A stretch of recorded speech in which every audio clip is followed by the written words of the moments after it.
Equipment that protects the eyes. Safety glasses. Safety glasses are probably the most widely used type of eye protection. While they may look like regular prescription glasses, they are much stronger and more resistant to impact and heat. Most safety glasses are also equipped with side shields that provide protection from hazards that may not be directly in front of you. A wide variety of lens coatings are available for different work situations, and prescription lenses are also available. Goggles.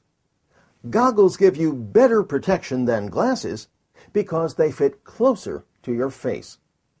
Because they surround the eye area, they give you more protection in situations where you might encounter splashes, fumes, vapors, powders, dusts, and liquids. There are many different types of goggles available.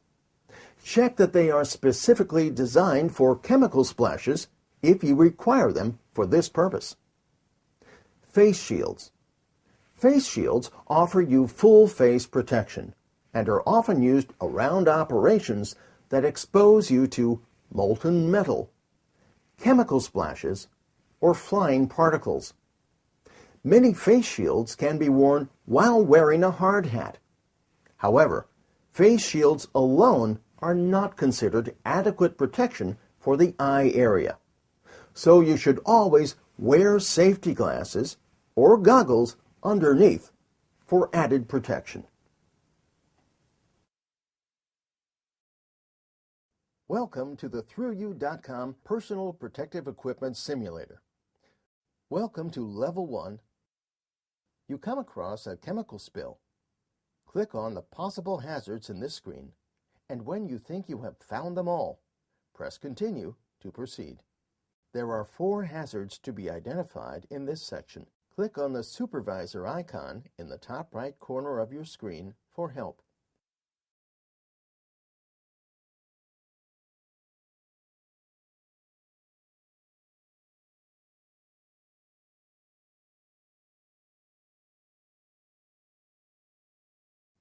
Use this screen to select the equipment required for the job at hand. You need to select protective equipment based on the hazards listed on screen. First, click on a PPE category button, then click on an item you think the character should be equipped with. Choose carefully, as bad decisions will affect your score. Click on the supervisor icon in the top right corner for help.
Welcome to Level 2.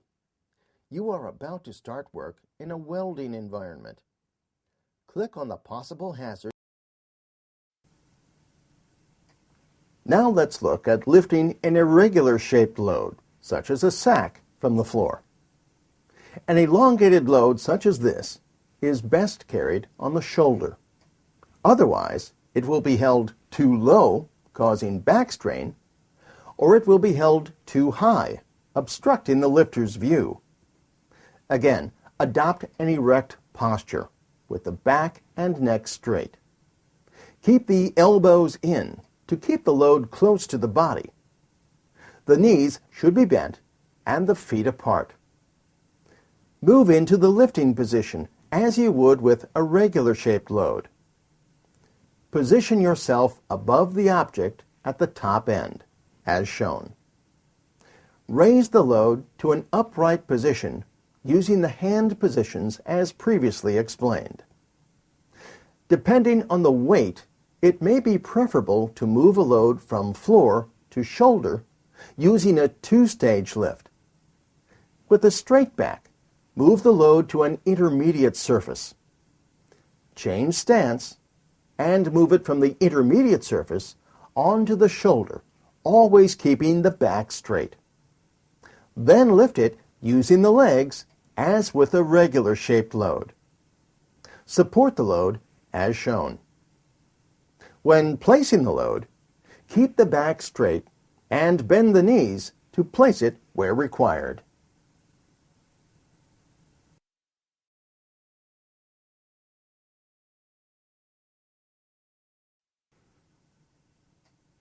Handling methods and procedures. Keeping our guide in mind, let's look at lifting from the floor, ensuring that the load is always positioned at areas of greater capacity around the body. Analyzing the lift. Before lifting, the load should be assessed. Careful consideration should also be given to the shape and characteristics of the load, such as its mass, its center of gravity, and its structural integrity. For example, is it firm like a wooden box, or is it likely to alter shape when lifting, such as a sack of cement? Is the load compact, or is it elongated? Is it symmetrical or irregular in shape? The surface properties should also be considered. For example, is the surface soft, hard, wet, slippery, or hot? Are there any sharp edges or hazardous protrusions or any other issues or characteristics to the load that will affect the manner in which the load is addressed, gripped, or lifted? Before performing the lift, it is also very important to estimate the force required to achieve the lift. How heavy is the load? To assess this, from a lifting position, attempt to move the load slightly to ascertain its weight. When all of these considerations and actions have been taken into account by your employer, as it is their responsibility to train all employees, it will give an indication of the force required to lift the load and whether it is a safe one-man lift or a team lifting operation.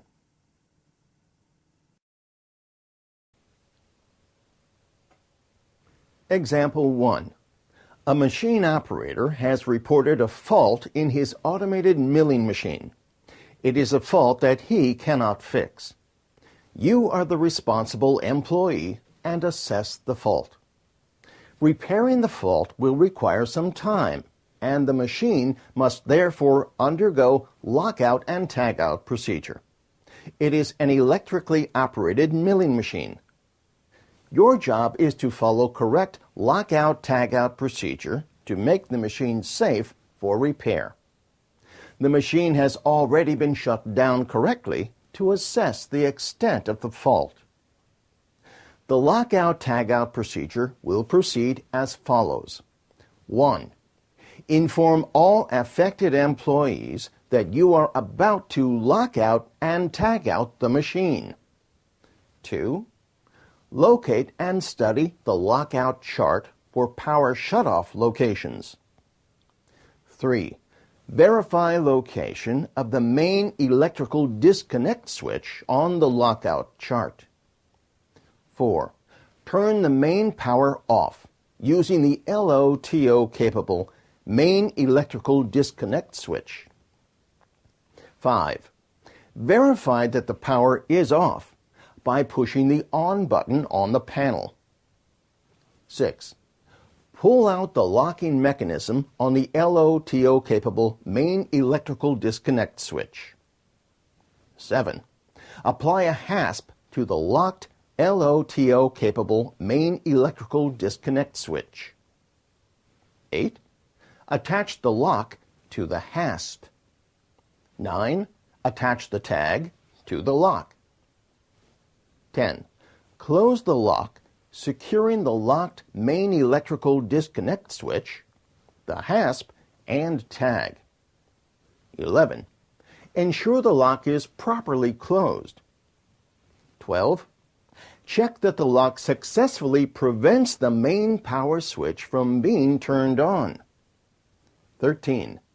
Push the power on button on the machine to ensure the lockout has successfully locked out electrical power to the machine. 14. Check that the tag has your name on it.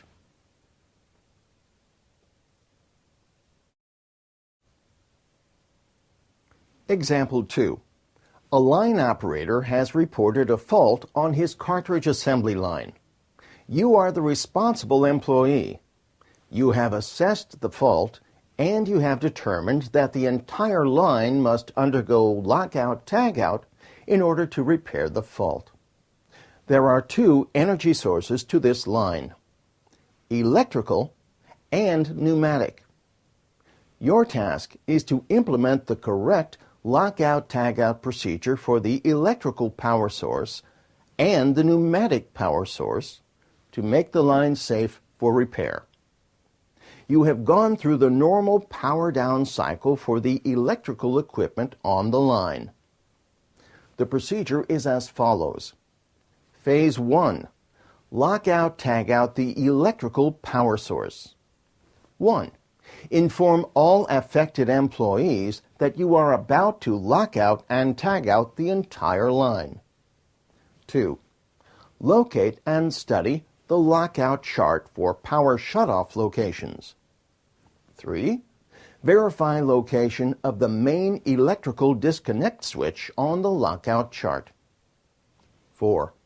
Turn the main power off using the LOTO-capable main electrical disconnect switch. 5. Verify that the power is off by pushing the on button on the panel. 6. Pull out the locking mechanism on the LOTO-capable main electrical disconnect switch. 7. Apply a hasp to the locked LOTO-capable main electrical disconnect switch. 8. Attach the lock to the hasp. 9. Attach the tag to the lock. 10. Close the lock, securing the main electrical disconnect switch, the hasp, and tag. 11. Ensure the lock is properly closed. 12. Check that the lock successfully prevents the main power switch from being turned on. 13. Push the power on button on the machine to ensure the lockout has successfully locked out electrical power to the machine. 14. Check that the tag has your name on it.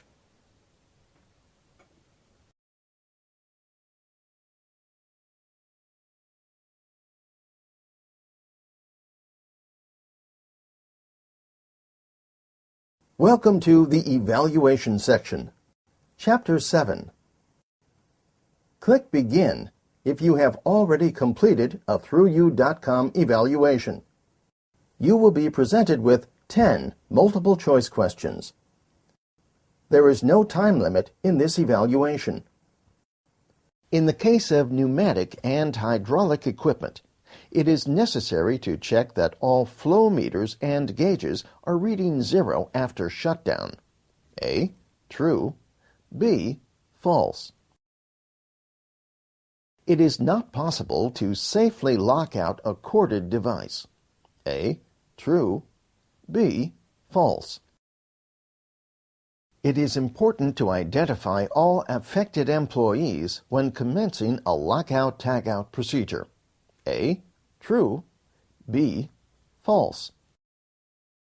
Residual energy poses a serious hazard even after the power has been turned off from a device or line. A. True. B. False. Once you have locked out and tagged out a device or line, it is important to ensure your name is on the tag. A.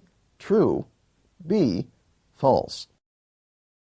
It is not necessary to inform all affected employees before commencing a lockout-tagout procedure. A. True. B.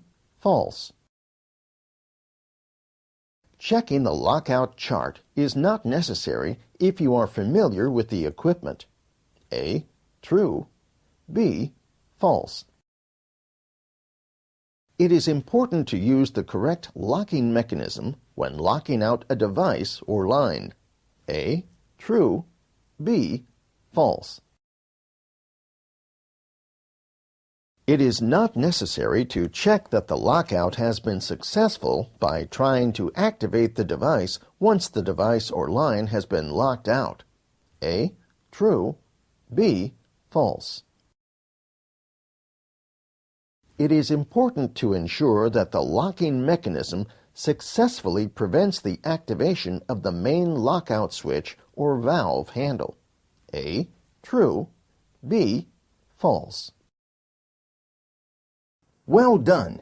You have successfully completed the evaluation. You scored 9 out of 10.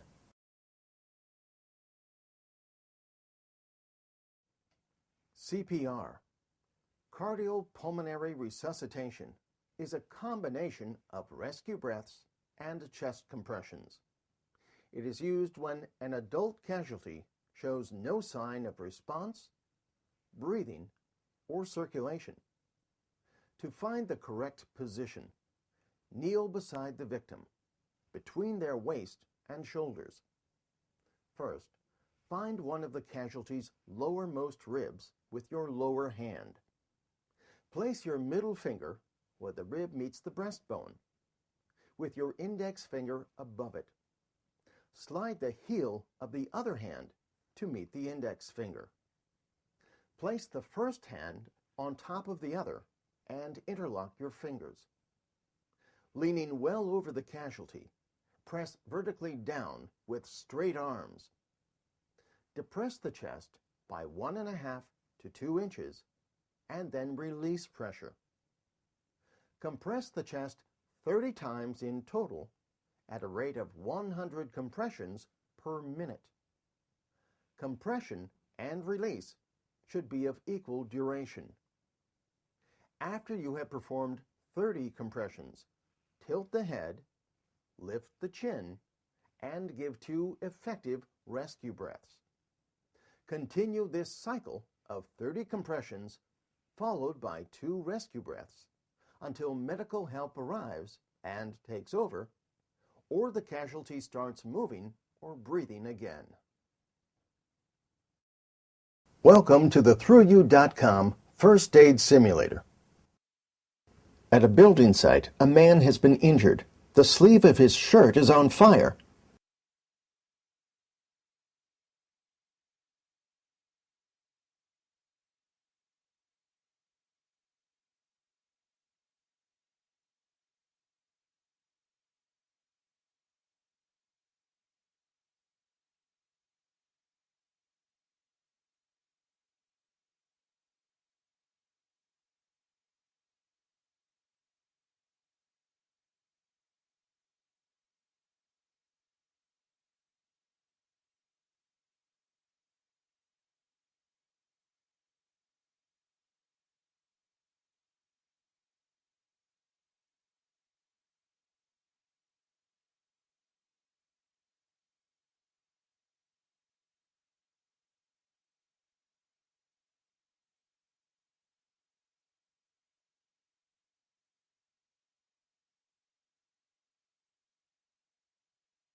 Treatment complete.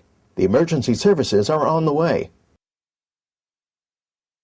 Well done! You have successfully treated the patients in this level.